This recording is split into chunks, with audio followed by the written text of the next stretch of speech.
তাকে আহত অবস্থায় রেখে দিয়ে কাফেররা অন্যদিকে চলে গেল। এই ডান হাত থেকে ব্লিডিং হতে হতে এমন অবস্থা আর সহ্য হয় না, আর কিছুক্ষণ ওয়েট করলেই তার শাহাদাতের মৃত্যু। কিসের মৃত্যু? কথা বলেন।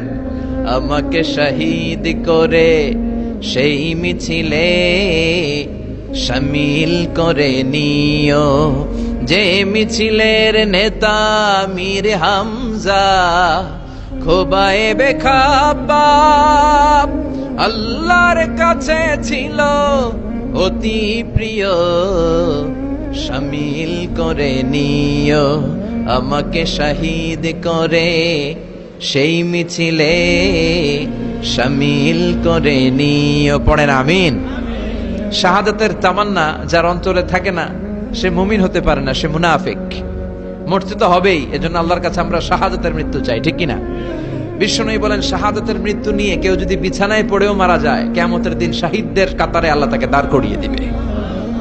তো যুদ্ধ করতে করতে ওই সাহাবা আর কিছু সময় অপেক্ষা করলেই শহীদি মৃত্যু, কিন্তু আর অপেক্ষা করতে না পেরে তলোয়ারটাকে সে মাটিতে গেড়ে ওই তলোয়ারের উপর ঝাঁপিয়ে পড়ল।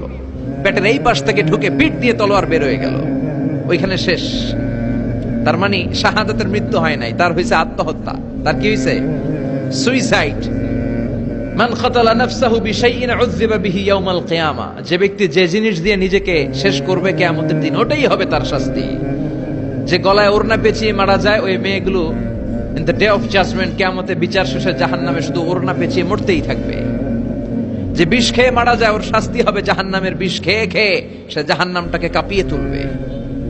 যে ছুরি ঢুকিয়ে স্ট্যাবিং করে মারা যায়, ও শুধু স্ট্যাবিং করতেই থাকবে জাহান্নামে। এই সাহাবা আত্মহত্যা করলেন। পেছন থেকে লুকিয়ে লুকিয়ে যে সাহাবা এই দৃশ্য দেখলো, সে দৌড়ে বিশ্বনবীর কাছে যেয়ে বলল, আশহাদু আন্নাকা মুহাম্মাদ রাসূলুল্লাহ, আমি সাক্ষ্য দিচ্ছি নিশ্চয়ই আপনি আল্লাহর রাসূল। কারণ ওই সাহাবী আত্মহত্যা করে মারা গিয়েছে। তার